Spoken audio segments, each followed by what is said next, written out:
আজকে ছুটির দিনে মা কি রান্না করছো? এই যে নিম পাতা ভাজা। আর নিম পাতাটা কি দিয়ে খাবি? আলু দিয়ে মেখে দিলে খাবি? হ্যাঁ খাবো। এই কড়াইটা কি আছে? এই কড়াইটা আলু আর ঝিঙে পোস্ত। ও বাহ, চন্দ্রমুখী আলু আর ঝিঙে দিয়ে আলু পোস্ত। এটা তো আমার ফেভারিট। আর কি খাবি?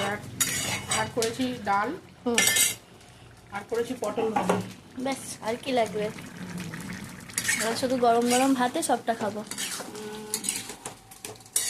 আর একটু বাকি আছে আলু পোস্ত হতে। তুমি তো অনেক ঘেমে গেছো, অনেক গরম পড়ে গেছে বলো কিছুদিনে। প্রচুর বড়। তবে আজকে গুড ফ্রাইডে ছুটি কেমন লাগছে বলো? ভালোই লাগছে ছুটিটা পেয়ে, গরমে যেতে হলো না। মারাত্মক গরম,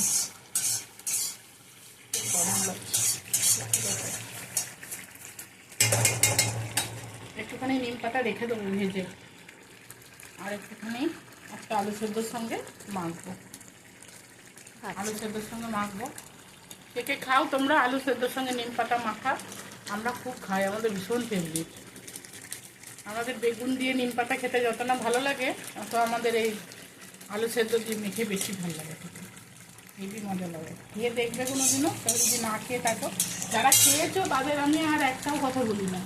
যারা যারা না খেয়েছো তারা একদিন খেয়ে দেখবে আমার কথা শুনে। এত সুন্দর লাগবে না, পুরো খাওয়ার রুচিটাই ফিরিয়ে দেবে। ব্যাস আমার নিম পাতা ভাজা হয়ে গেছে, গ্যাস বন্ধ করে দিয়েছি। এবার অর্ধেকটা রাখবো আলু সেদ্ধর সঙ্গে মাখার জন্য, আর অর্ধেকটা একটা কৌটো করে রেখে দেবো। আমার যখন খেতে ইচ্ছে করবে আমি খাবো। আমার মেয়ে তো বাড়ি থাকে না দুপুরবেলায়, দুপুরবেলায় লাঞ্চ আমি একটাই করি। আজকে বাড়ি আছে, বাড়ি থাকলেও ভাত খায় না। ও বাড়িতে থাকলেও ও ভাত খায় না। ওর হ্যাবিট হয়ে গেছে তো এরকম সময় না খাওয়া। স্কুলে টিফিন খেয়ে নেয়, ব্যাস আর একটু ঘরে এসে ভাত খায় না। আর বাড়িতে থাকলেও খায় না। এই যে একটুখানি টিফিন বাটি করে দেখো রেখে দিচ্ছি এয়ারটাইট বাটিতে। আর একটু আলু ভাতের সঙ্গে আমরা মাখবো। আর কি একটু হবে না চাপে। এই দেখো এটা আমি রেখে দিলাম একটা এয়ারটাইট বাটি। এয়ারটাইট বাটিতে এরকম এটা রেখে দেবো।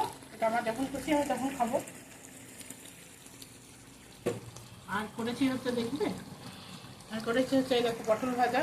এই দেখো পটল ভাজা করেছি।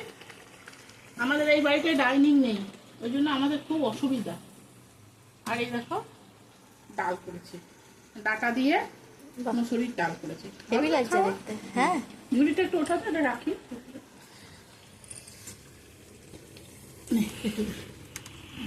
ব্যাস তোর সঙ্গে গল্প করতে করতে আমার আলু পোস্তটাও প্রায় হয়ে গেল। আর ভাতটা শুরু দিয়ে নেবো। ঠিক আছে তাহলে বন্ধুরা, আসছি। টাটা।